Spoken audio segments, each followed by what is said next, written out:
دان ہو میرے غوث جلی کا مدافعان ہے، اس نے چوروں کو دیکھا ولی کر دیا، اس نے چوروں کو دیکھا ولی کر دیا، فرقتاؤں کو قطب جلی کر دیا، فرقتاؤں کو قطب جلی کر دیا۔ سنیو یاد ان کی مناتے رہو تم، سنیو یاد ان کی مناتے رہو تم، نعرہ غوث اعظم کا لگاتے رہو، غوث اعظم محمد کا محبوب ہے، غوث اعظم زمانے کا سلطان ہے۔ نہایت واجب الاحترام عزیز ساتھیوں بزرگوں، اللہ رب العزت جل جلالہ سے دعا ہے حق کہنے حق سننے ہم سب کو عمل کی توفیق عطا فرمائے۔ جمعہ المبارک کی نورانی و برکت گھڑیاں بڑی ہی مبارک ساعتیں ہیں۔ اللہ رب العزت ہم ان ساعتوں میں دعا کرتے ہیں کہ یا اللہ ہماری حاضری کو قبول فرما اور پیارے آقا صلی اللہ علیہ وسلم کی ذات اطہر کا برکت سے درود و سلام کرنے کی توفیق عطا فرما۔ ربیع الآخر شریف جسے ہم ربیع الثانی بھی کہا جاتا ہے، اس کا یہ پہلا جمعہ المبارک ہے۔ تو یہ وہ مہینہ ہے جس کے اندر پیران پیر غوث دستگیر شیخ عبد القادر جیلانی الحسنی والحسینی رضی اللہ تعالیٰ عنہ آپ کا یوم وصال ہے، اس لیے اس مہینے کو بڑی 11ویں شریف کا مہینہ بھی کہا جاتا ہے، کیونکہ یہ وہ مہینہ ہے جس مہینے میں غوث پاک علیہ رحمت دنیا سے بظاہر تشریف لے گئے اور اپنا فیضان تمام دنیا تک پہنچا گئے۔ آج اس پرفتن دور میں بے شمار لوگ ایسے ہیں وہ کہتے ہیں کہ غوث صرف اللہ ہے اور کسی کو غوث نہیں کہنا چاہیے، کوئی فریاد رکھ نہیں ہے، کوئی کچھ نہیں۔ اصل حقیقت یہ ہے، حقیقی طور پہ غوث فریاد رکھ، فریادیں سننے والا، غوث کا مطلب ہے فریاد سننے والا، عرضیاں سننے والا۔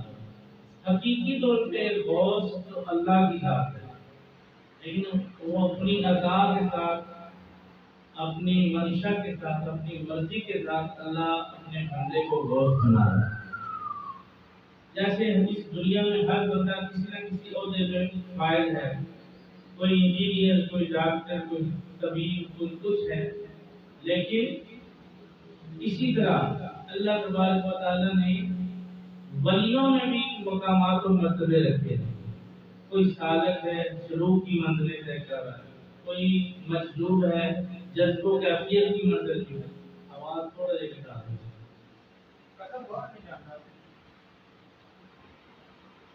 کوئی جذب و مستی کی کیفیت میں ہے، تو کس طرح ہے؟ اللہ تعالیٰ نے اسی طرح ولیوں میں اسٹیج رکھی ہے، غوث کی اسٹیج، جو اللہ کی عطا سے غرباء مساکین ضرورت مندوں کی ضرورتوں کو پورا کرتے ہیں، فریادیں سنتے ہیں اور اس لیے وہ غوث کا مقام رکھتے ہیں۔ اور حضور غوث پاک آپ کی یہ شان ہے، آپ غوث الثقلین ہیں۔ غوث الثقلین کا مطلب ہوتا ہے کہ آپ جنوں کے لیے بھی غوث بن گئے، انسانوں کے لیے بھی غوث بن گئے، جنوں کی بھی فریادیں سننے والے اور انسانوں کی فریادیں بھی سننے والے۔ اللہ تبارک و تعالیٰ نے اپنے پاک کلام قرآن مجید میں ولیوں کی شان کو بیان فرمایا ہے۔ اگر کوئی بندہ قرآن کا انکار کرے، ولیوں کی شان کا انکار کرے، تو وہ دائرہ اسلام میں نہیں رہ سکتا۔ اگر کوئی حدیث کا انکار کرے تو وہ گمراہ ہو جائے گا۔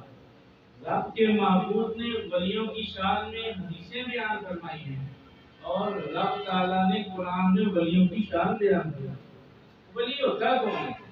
ولی کے بہت سارے معنی ہیں۔ اہل لغت نے ڈکشنری نے لکھا ہے کہ ولی کے 80 معنی ہیں۔ ان میں 4-5 سال تو میں بھی آپ کو سنا سکتا ہوں۔ بطور طالب علم کی حیثیت سے میں عالمانہ بات دعویٰ نہیں کرتا، میں اتنا کہتا ہوں کہ ولی کا ایک معنی ہے دوست، ولی کا ایک معنی ہے یار، ولی کا ایک معنی ہے محبوب، ولی کا ایک معنی ہے دستگیری مدد کرنے والا، ولی کا معنی ہے معاون یعنی معاونت کرنے والا، ہاتھ بٹانے والا، ولی کا ایک معنی ہے رفیق ساتھی، یہ سب ولی کے معنی ہیں۔ اور اللہ کہتا ہے کہ میں بھی ولی ہوں، ایمان والے بھی ولی ہیں۔ اللہ نے قرآن میں کیا ہے، بات قرآن سے جو نکل آئے، اللہ ارشاد فرماتے ہیں اللہ ولی الذین آمنوا یخرجہم من الظلمات الی النور۔ قرآن سنے ایمان دادا ہو جاتا ہے، قرآن سن کے سبحان اللہ خود کہہ دیا کرے۔ آج کل بڑا اعتراض ہوتا ہے، علماء کہتے ہیں سبحان اللہ کہو، سبحان اللہ کہو۔ یہ علماء کی ڈیوٹی ہے کہ آپ کو سبحان اللہ کہلوائیں۔ اس کی وجہ یہ ہے کہ اگر آپ سبحان اللہ کہیں گے تو اس کا ثواب آپ کو ملے گا۔ اللہ کا نام سن کے، قرآن سن کے تو ہر ایک بندہ سبحان اللہ کہتا ہے، اس میں کسی کے اختلاف نہیں۔ تو اللہ فرماتا ہے میں ولی ہوں ایمان والوں کا، اور ایمان والے کس کے ولی ہیں؟ میرے۔ میں دوست ہوں ایمان والوں کا، ایمان والے کس کے دوست ہیں؟ میرے۔ اللہ فرماتا ہے جب یہ میرے ہو جاتے ہیں، میں ان کا ہو جاتا ہوں، پھر کیا ہوتا ہے؟ یخرجہم من الظلمات الی النور، میں نے گمراہیوں سے، اندھیروں سے نکال کر روشنی کی طرف لے آیا۔ سبحان اللہ۔ پھر کون سی روشنی؟ فرمایا ہدایت کی روشنی، قرآن کی روشنی، ایمان کی دولت، یہ ساری چیزیں میں ان کو عطا کرتا ہوں۔ پھر فرماتا ہے اللہ تعالیٰ کو میں انہیں وہ مقام دیتا ہوں، وہ درجے دیتا ہوں کہ باقی جتنے بھی ان کے ماننے والے ہوتے ہیں ان کو کہتا ہوں کہ ولیوں کے ساتھ ہو، ان کا دامن پکڑ لو، رب تک پہنچ جاؤ۔ اللہ ارشاد فرماتے ہیں یا ایھا الذین آمنوا اتقوا اللہ، اے ایمان والو تقوی اختیار کرو۔ یہ جو لفظ ہے یا ایھا الذین آمنوا، یہ پہلی امتوں میں رب نے نہیں استعمال کیا۔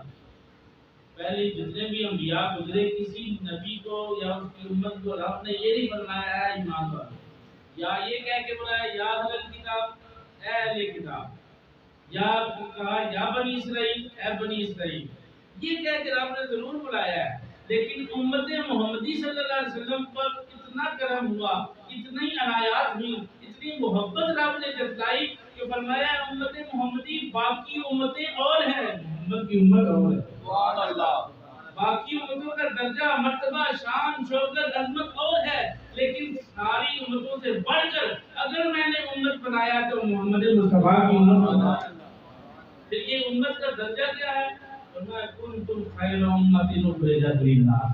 قرآن کہتا ہے کہ اے امت محمدی، ہم نے آپ کو سارے لوگوں سے بہتر بنایا ہے۔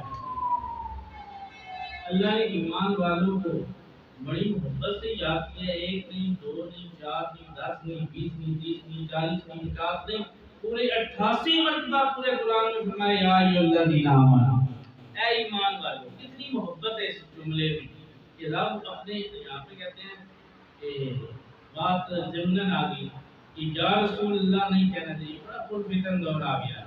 میری عادت نہیں کہ میں کسی پر اٹیک کروں، لیکن میں اصلاحاً بیان کر رہا ہوں کہ یار اپنی اصلاح کرو۔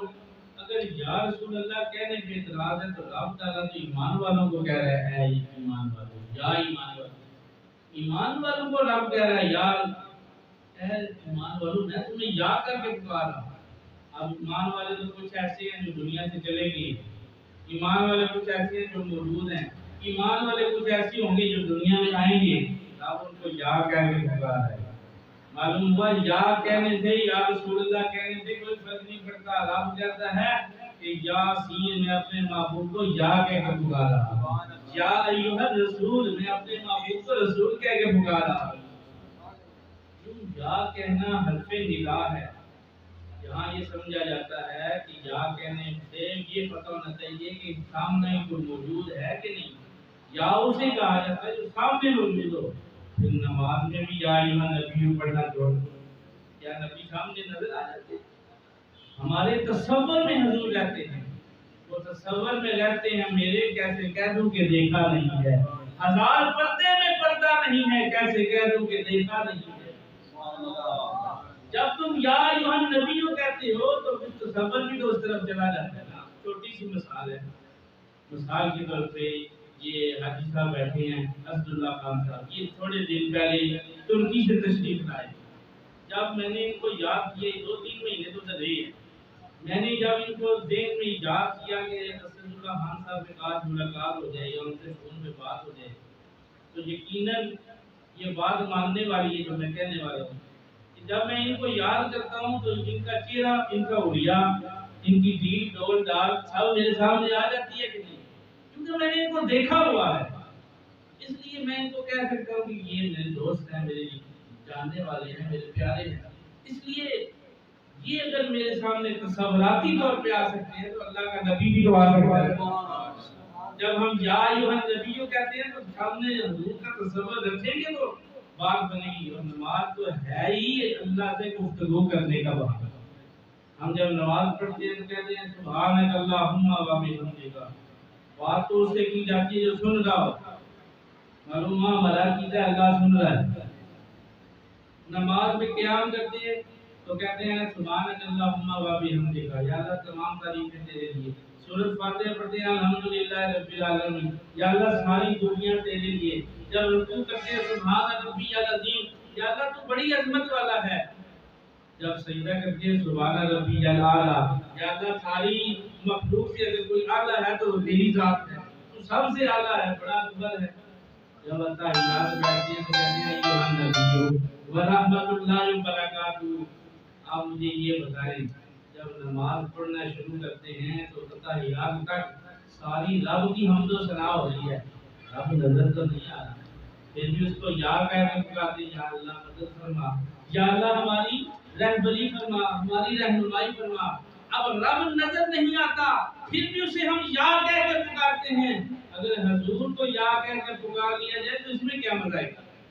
حضور ہمیں بظاہر نظر نہیں آ رہے لیکن دل میں حضور کی یاد ہے۔ میرے آقا کی حدیث بخاری شریف میں ہے اور علماء اس حدیث کو بیان کرتے ہیں۔ رضا صاحب نے بھی اس کو بیان فرمایا۔ آپ فرماتے ہیں کہ میرے آقا صلی اللہ علیہ وسلم ایک روز اپنے غلاموں میں بیٹھے ہوئے اور فرمایا کہ کب میرے یار مجھے ملیں گے، بتا اللہ احبانی، فرمایا مجھ سے محبت کرنے والے کب ملیں گے؟ صحابہ نے عرض کیا یا رسول اللہ ہم آپ سے کیا محبت نہیں کرتے؟ کیا ہم نے آپ کے شب روز نہیں دیکھے؟ کیا ہم نے سورج کو غروب ہوتے ہوئے، ڈوبتا ہوا سورج واپس آتے ہوئے نہیں دیکھا؟ چاند دو ٹکڑے ہوتے ہوئے نہیں دیکھا؟ ہم نے آپ کے معجزات دیکھے، آپ کی انگلیوں سے پانی جاری ہوا، کیا ہم نے نہیں دیکھا؟ ہم سے بڑھ کے کون محبت کر سکتا ہے؟ فرمایا بتا اللہ ہی پانی، میرے یار مجھے کب ملیں گے؟ یا رسول اللہ آپ کے کون سے یار ہیں؟ میرے آقا نے فرمایا میرے وہ یار جنہوں نے مجھے دیکھا نہیں ہوگا لیکن جب میرا ذکر چھڑ جائے گا، میری نعت سنیں گے، میری تعریف سنیں گے، میری شان سنیں گے، میری سیرت کے قصیدے علائیں گے، جب وہ میری سیرت کے گیت گائیں گے ان کے تصور میں خود آ جاؤں گا۔ اس لیے وہ میرے یار ہیں، وہ میرے یار ہیں۔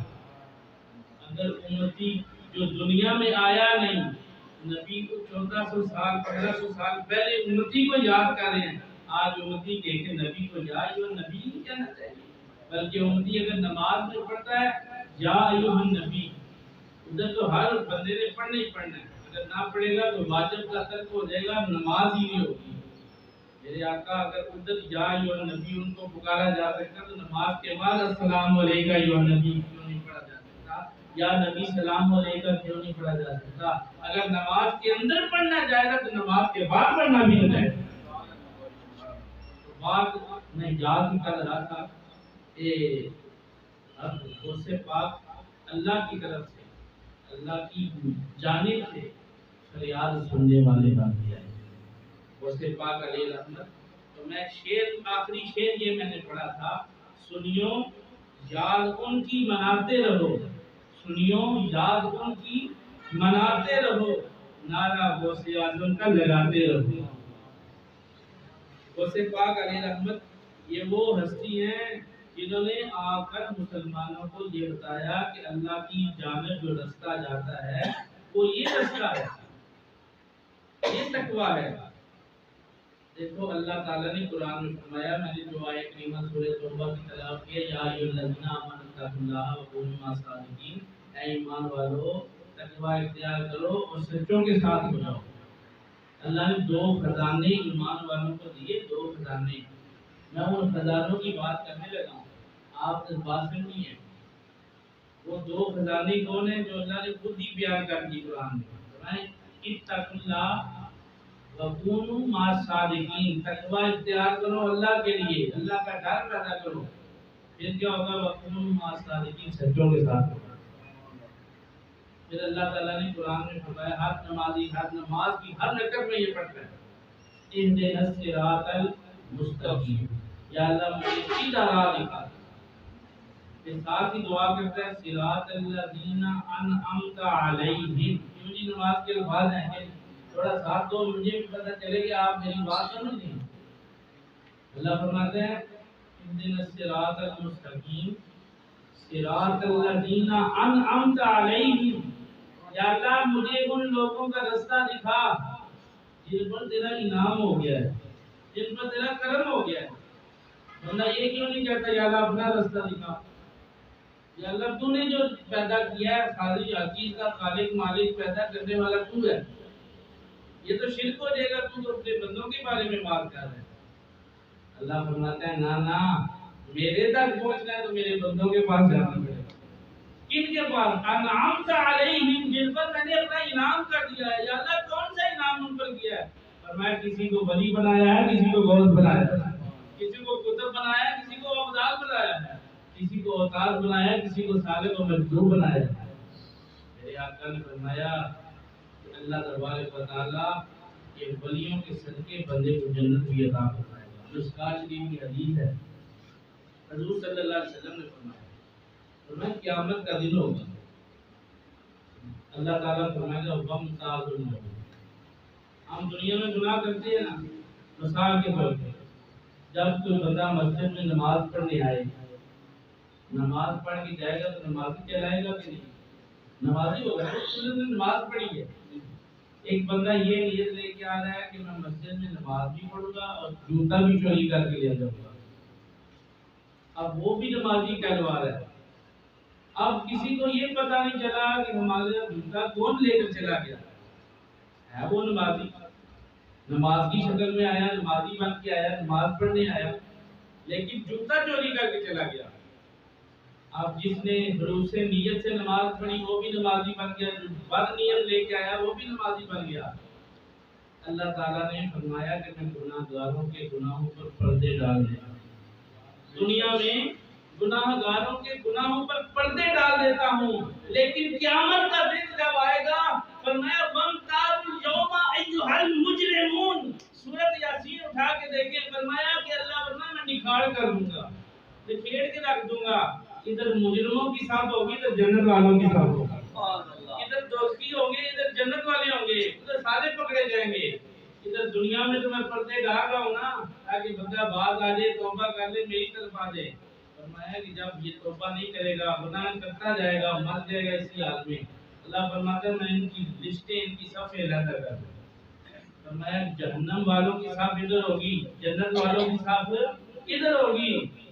حضور صلی اللہ علیہ وسلم فرمایا مشکوٰۃ شریف کی حدیث پیش کر رہا ہوں، میرے آقا نے فرمایا کہ جب جنت والے جنت میں جنتی صف میں کھڑے ہوں گے تو دوستیوں میں سے ایک بندہ ان جنتیوں کو غور سے دیکھ رہا ہوگا، اور ایک آدمی کے پاس آئے گا تو کہے گا ہاتھ باندھ کے کہ میں نے تم کو دنیا میں پانی پلایا تھا، اے جنتی، اے درویش، اے اللہ کے نیک بندے، یاد کر اس وقت کو، فلاں مقام پہ فلاں دن میں نے آپ کو پانی پیش کیا تھا۔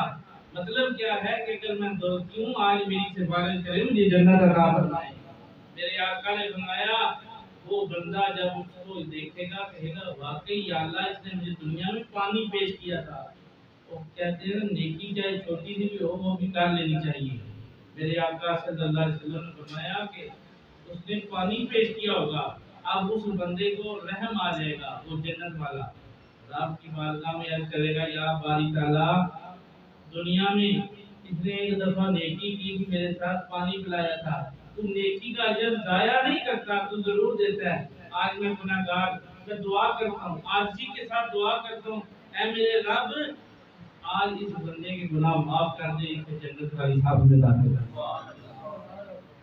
میرے آقا نے فرمایا یہ جو دنیا میں درویش تمہیں نظر آ رہے ہیں نا اللہ والے، یہ قیامت والے دن بھی تمہارے کام آئیں گے۔ تم کہتے ہو دنیا میں کام نہیں آتے باپ شاہبے، فرمایا یہ ان باپوں کی بات کر جو اللہ والے والے جن کا ذکر قرآن نے کیا ہے۔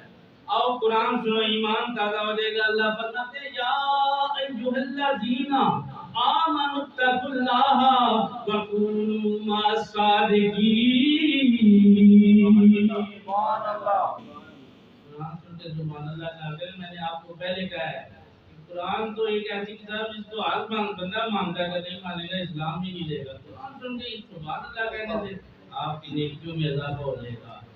حضور صلی اللہ علیہ وسلم نے فرمایا کہ آپ کا قرآن کہتا ہے ایمان والو تقوی اختیار کرو، سچوں کے ساتھ ہو جو 2 خزانے دے کے جا رہا ہوں۔ آپ کہتا ہے میں 2 خزانے مومنوں میں تقسیم کر رہا ہوں، ایک تقوی کا خزانہ، دوسرا فرمایا سچوں کے ساتھ ہو جاؤ، یہ بھی خزانہ ہے۔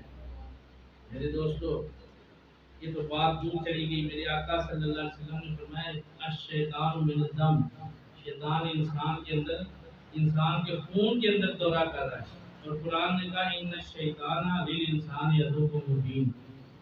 میرے آقا نے فرمایا کہ بے شک شیطان انسان کا کھلا دشمن ہے۔ سورہ یوسف کی آیت پڑھی ہے۔ حضور نبی کریم صلی اللہ علیہ وسلم نے فرمایا کہ جس کے پاس یہ 2 خزانے ہوں گے نا، تقوی کا اور سچے لوگوں کے ساتھ ہونے کا، فرمایا شیطان فوری حملہ کرے گا۔ کیا حملہ کرے گا؟ پہلے تو اس کو تقوی سے ہٹائے گا، چھوڑ دے انسانی شانی کچھ نہیں ہوتی، دنیا دیکھ کیسے چل رہی ہے، تو بھی چلتا جا، وہ بھی گناہ کر ہے، تو بھی کر، کچھ بھی نہیں ہوتا، اللہ معاف کرنے والا ہے۔ شیطان پہلے بندے کو اسٹیج سے ہٹائے گا۔ اب دوسری اسٹیج کیا ہوگی؟